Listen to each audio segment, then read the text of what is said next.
What's up, YouTube? Back here with another BookTube video, and I decided to ask myself 5 questions about my reading habits.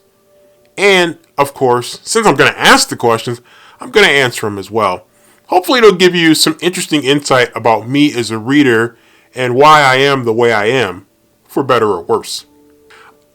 I would say for me, my 2 favorite times to read are either just before bed or early in the morning when I wake up.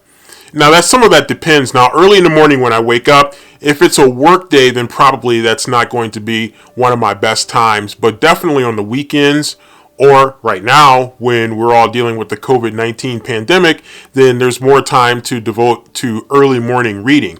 But typically my best reading time is going to be just before I go to bed. I get into bed a little bit early sometimes, and I'll have the book right there and I'll read it under the lamp to get some of that reading in before I go to bed. That's usually a time when I just want to relax a little bit, do something hopefully a little bit enjoyable, and to kind of get myself a little bit relaxed before I go to bed. And so reading is just one of the things that I really like to do at that time, and it's usually something that just works for me, especially when you have a busy schedule like I typically do.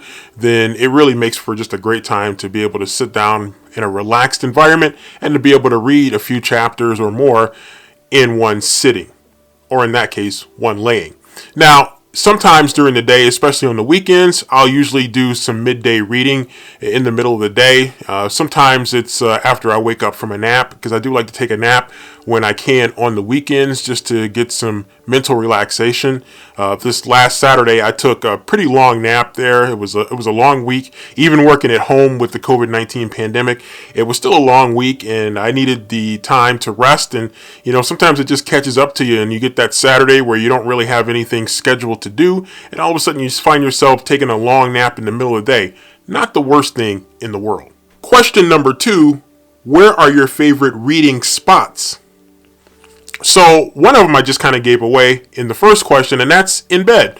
Before bed and waking up in the morning are just good places for me to be able to get my reading in. Those are relaxed environments. I can just kind of sit and focus, block everything else out. I don't really have a TV in my room. I do have my laptop computer, or a laptop computer in my room, so if I really want to, I can watch some Netflix or Hulu or whatever, Amazon Prime, and that's something that I can do for some entertainment when I need to. But for the most part, I try to stick to no television in the bedroom as a rule, and really focus in on reading and writing. Some cases for me, as I'll have my laptop there, and I sometimes use that more for writing actually than I do for watching, TV shows or videos of some kind.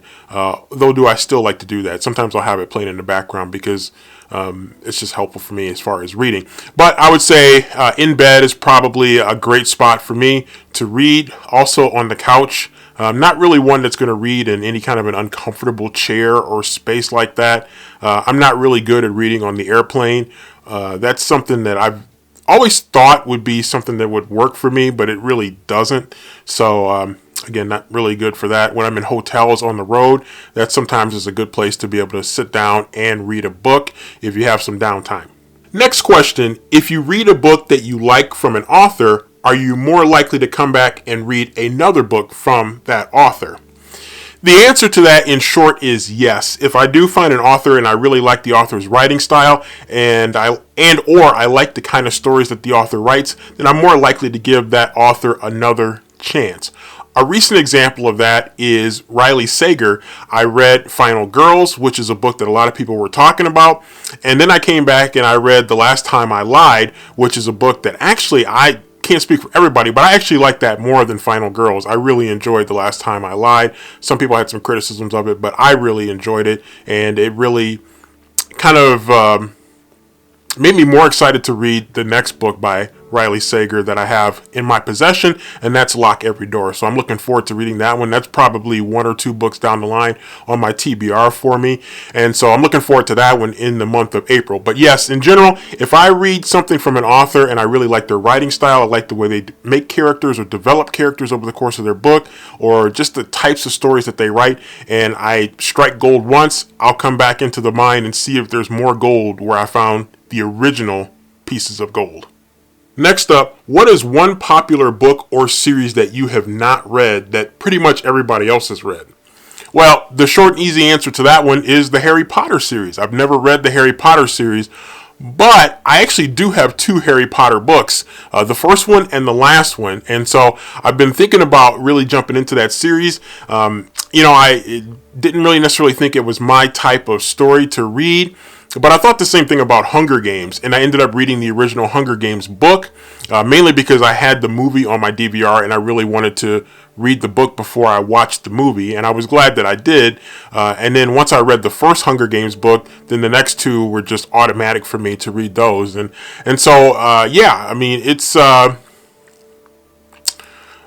one of those things where, I look at it and I think, I did not think I was going to like Hunger Games, and I ended up really, really liking it. And I'm thinking maybe that could be the case with Harry Potter. So stay tuned. I might give Harry Potter a chance, since I am probably one of the only people on the planet, apparently, that has not read any of the Harry Potter books.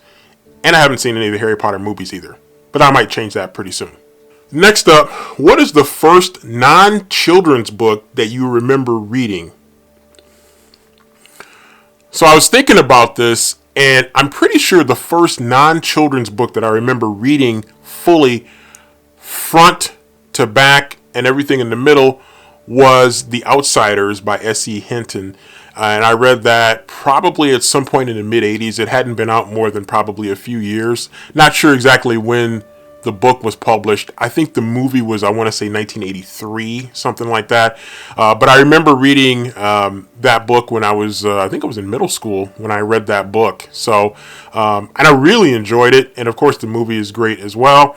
But that's the first one I remember reading, and I really enjoyed it. Left a good impression on me.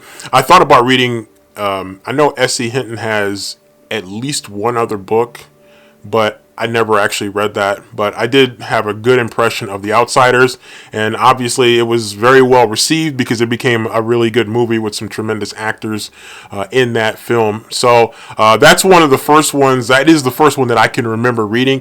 If I have to amend that later because I think it's something that I'm not remembering right now, then I will probably update you about that.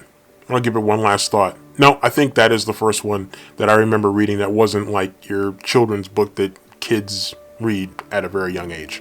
So that's it. Those are my 5 questions that I took on and gave you hopefully some interesting insight into me as a reader. And looking forward to coming back with 5 questions again in the future, but that was something that just kind of jumped out at me. I've seen some other booktubers do it, and I thought, yeah, this might be kind of cool to just maybe help me to think aloud about some of my reading habits. So that's it for this particular video. If you like what you see, please consider hitting the like button for this video. And if you're interested in more BookTube content, I would strongly advise you to consider hitting the subscribe button as well for future videos on this channel.